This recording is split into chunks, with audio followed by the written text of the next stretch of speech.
Welcome to ET with GOTB Day 13. Let's get into it. I'm Rachel. I'm Sophie. And this is Extra Time with Girls on the Ball.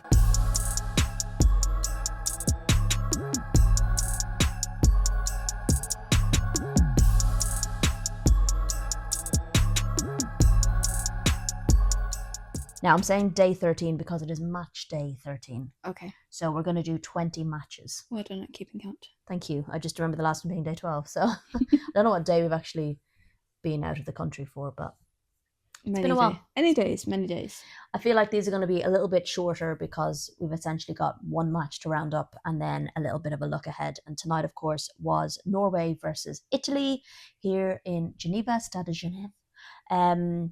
Miles away. Yes, long drive. It's so far.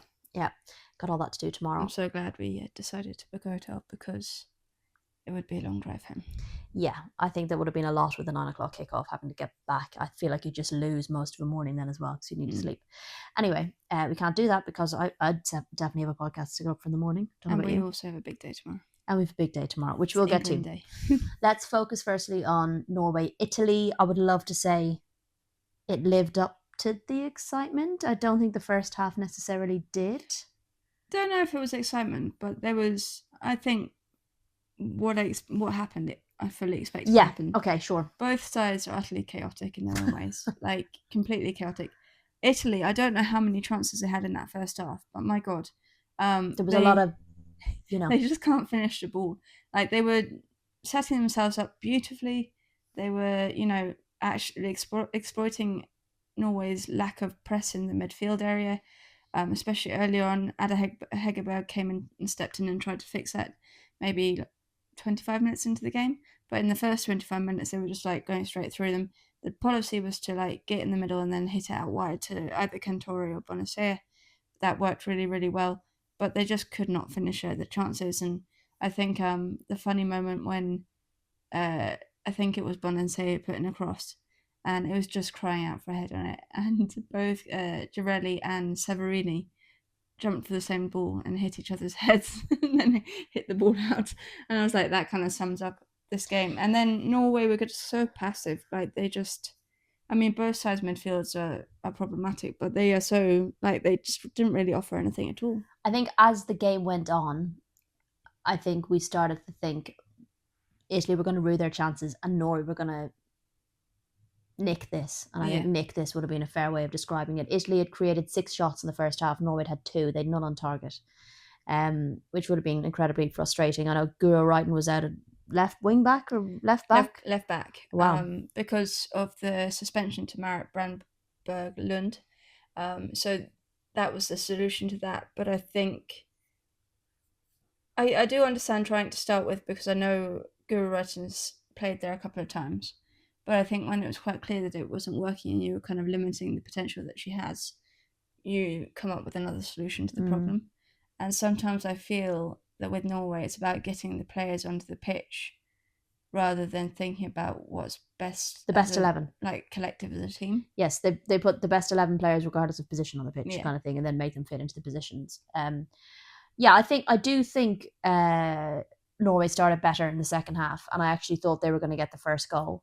And I thought there were periods where Italy seemed to just kind of fade a little bit, and some of their decision making started to lack a little bit. Some of their decisions just seemed to be, they'd make passes straight to Norway in the midfield and stuff like that. And you just started to think, are they fading? Are Norway going to they did tire a bit. And I think, so in the first half, they dominated Norway completely. There were a couple of chances for Norway. I do just want to highlight the moment that CGH ran down pretty much the length of the right wing. Took on, I said about 26 Italian players. I know that's an exaggeration, but it felt like that. None of them would just bring her down or put in a tackle. They just let her go by. And I think this is the problem with both sides, is that they aren't physical enough. And I think Norway had that in the first half as well. In the second half, Norway did improve. I think the penalty really shook Italy. I think because they'd been in that, they got themselves. Well, Italy scored first, through Girelli, of course. They got themselves in front. They've done really well to do that. They finally made it count. And then a silly situation at the back, and suddenly they're facing down the I guess the barrel of an equaliser. And I know Hegerberg goes and puts that penalty wide. I don't know what she was doing. Well, she didn't mean to. No, but like that. I mean, it was so far. It was so far wide. It was not anywhere near the goal. I have an issue. I hate when penalty takers stutter their run. Like my head, when you think of a penalty, is you run and you just kick it as bloody hard as you can to make it impossible to save, rather than this kind of stutter trying to fake the goalkeeper. And I just found that she did it the last time as well, and she missed the one in the first game where she stutter runned, and it almost like slows down your momentum then, and it works for some players, but for her, she just wasn't even anywhere near the target. But fair play to Ada Hegerberg. She picked herself up and she pretty much scored with her next chance. 6 minutes in between the penalty miss and it was a real Route 1 football from Norway. Yeah.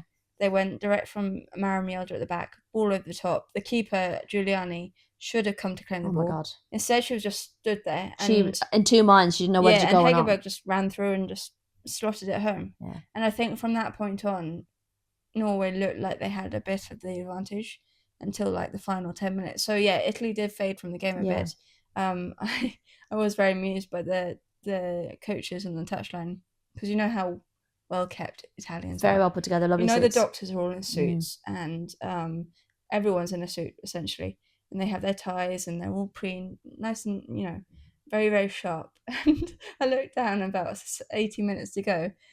Swanson's shirt was out of his trousers. Jackets were off. His shirt was out of his trousers. They were looking very bedraggled. They were looking very stressed. And then Girelli goes and scores that marvellous header.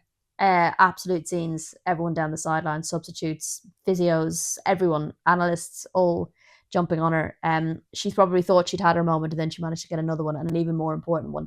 I'd messaged you at half-time and I said, here's hoping for an Italy goal and a celebration right in front of me, please. I got one of those things, and that was the Italy goal. It was not in front of me. It was the other side of the goal, which is so typical. The celebrations afterwards. I did get some of the celebrations afterwards. And they're always really hard ones to shoot when they do that, when they go behind the goal, because like some photographers like just bolt and just start running down. I'm not that kind of photographer. I'll definitely trip or drop a camera.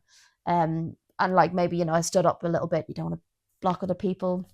I'm nice like that, but I got a few of those celebrations. But there were some lovely celebrations at the end with the Italian fans. The Italian fans were immense. They had an absolutely massive flag that they kept waving. And I look forward to seeing the photo. A lovely photo was taken of the team with the fans with that massive flag in the background as well. Yeah, it looked good from where I was, because I was up in the gods.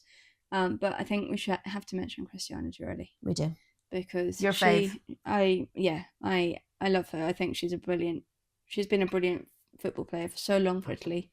I'm so glad, this was the first time since 1997 that Italy have reached the semi-finals, and I'm so glad she's part of the team that have done that with them. She's been there for so many years. She's 35 years old. She was the top scorer in the Serie A this season, which is ridiculous for a 35-year-old.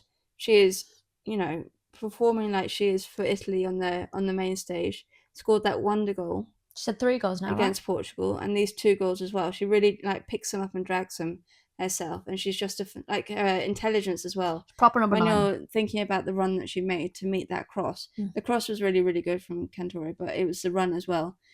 She's just so intelligent in terms of her movement and how she reads the game. So I think she really deserves this moment. And if it is England that they face in the semi-final, I'm gonna not want her to do well, but at the moment I'm so happy that she has got this moment. I was sitting there going, if she goes out today, this is probably the last time I'll see her play in a major tournament. Yeah. And then I was like, well, she's probably going to go on another 10 years because she's Girelli and she is playing like this at 35. But at the same time, I do think it's very special that it just got extended a little bit longer. And yeah, hopefully she will be very, very happy that night. I'm sure she is. Well, they will be facing either Sweden or England. And if England are to face Italy, that's no small task getting through Sweden. I think the Sweden team has been right up there as the teams to watch in this tournament. Obviously, we've all talked about Spain, but I think Sweden have definitely impressed. And I think the manner in which they dispatched Germany for the first time, their 7th time of asking at a major tournament. Yeah, they're looking good. They're looking confident. They're looking good. They're scoring goal. They've got different threats. They know very England. Good aerially. These 2 teams know each other very, very well. I do think both sides, I think I've said it before, there are defensive weaknesses in both sides. If you look at England's left side of defence, it's still quite new in terms of this partnership between Jess Carter and Alex Greenwood. when you've got Johanna Rytting-Kaneryd running at you, that could be a problem. And then the same goes for Italy's left side. I think Joanna Anderson and whoever she partners who will be in the left centre-back role, whether it be Eriksson or whether it be someone else, I think there's not a lot of pace there. And you're looking at the likes of James, supported by, it was Toon last time, it was Walsh the time before. England have quite a lot of versatility in terms of the way that they play in the structure, and the way that players can play. So there's an adaptability there that they could maybe play on, but I think it's going to be fascinating. And then the midfield matchups is going to be interesting too. Yes, well, I'm nervous. Once again, not particularly looking forward to it. I've not particularly looked forward to a lot of England's games this tournament. I think the France game just made me nervous that you just don't really know what team is going to come out, and that kind of got me more stressed for future games. And I just think this is going to be, I think Sweden are going to be very confident, and I think they're going to want revenge as well. So it'll be interesting, very interesting to see how that one plays out. That one is taking place, of course, in Zurich. And then we have Spain, Switzerland, and France, Germany, right? Mm-hmm. In Basel and Bern, or Bern and Basel? Bern and Basel. Bern and Basel. So a shorter drive for us. Still a bit of a drive, but a shorter drive. Yeah. And tomorrow in Zurich, back where we're based, which is very, very handy. But we will, of course, be bringing you all of the action after the game. We might not do it in that car park, because that car park turned out to be a bit of a pain in the arse, didn't it? We had people just wouldn't leave us alone, so we might do it. Yeah, and the gang of lads beeping their horns and slamming their doors. Thinking it was hilarious. Yeah, so we might just do it in our place in Zurich, but we will be back tomorrow to round it all up. And here's hoping for an England semi-final against Italy. Chat soon.